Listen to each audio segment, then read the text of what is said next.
সুপ্রিয় দর্শকবৃন্দ, আসসালামু আলাইকুম রহমতুল্লাহি ওয়া বারাকাতুহু। তৃতীয় শুভেচ্ছা নেবেন, আশা করি সকলেই ভালো আছেন।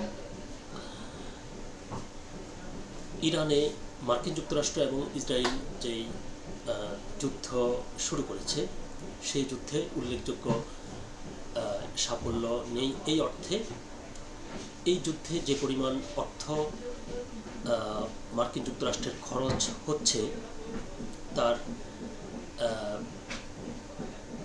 বিনিময়ে তাদের যে প্রাপ্য তা একেবারে বলতে গেলে শূন্য। তো এরকম একটি পরিস্থিতিতে যে মার্কিন যুক্তরাষ্ট্র চিন্তা করছে যে তারা ইরানে স্থল অভিযান পরিচালনা করবে কিনা। তো যে কোনো যুদ্ধে গোয়েন্দা প্রতিবেদন একটি গুরুত্বপূর্ণ বিষয়। গোয়েন্দারা আগেই যে কোনো অভিযান সম্পর্কে সেটার লক্ষ্য এবং উদ্দেশ্য সাথে সামঞ্জস্য রেখে তারা সেখানে বাস্তবতা যাচাই করে এবং সেই প্রতিবেদনের ভিত্তিতেই কিন্তু যারা যুদ্ধ করে তারা সিদ্ধান্ত নিয়ে থাকে।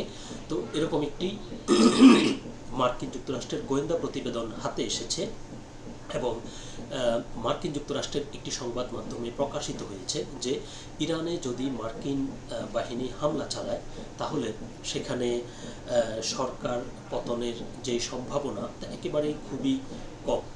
তো বিদেশি সংবাদপত্রে প্রকাশিত এই প্রতিবেদনটি উঠে এসেছে বাংলাদেশের অন্যতম সংবাদ মাধ্যম দৈনিক আমার দেশ পত্রিকায়।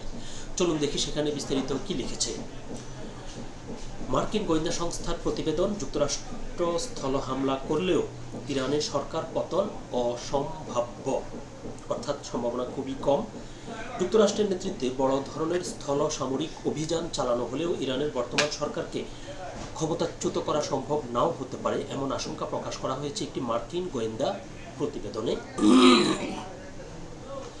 ওয়াশিংটন পোস্টের এক প্রতিবেদনে বলা হয়েছে, ইউএস ন্যাশনাল ইন্টেলিজেন্স কাউন্সিল পরিচালিত এই মূল্যায়নে উল্লেখ করা হয়েছে যুক্তরাষ্ট্রের নেতৃত্বে বড় আকারের সামরিক হামলাও ইরানের শাসক সরকারকে অপসারণ করতে পারবে এমন সম্ভাবনা কম।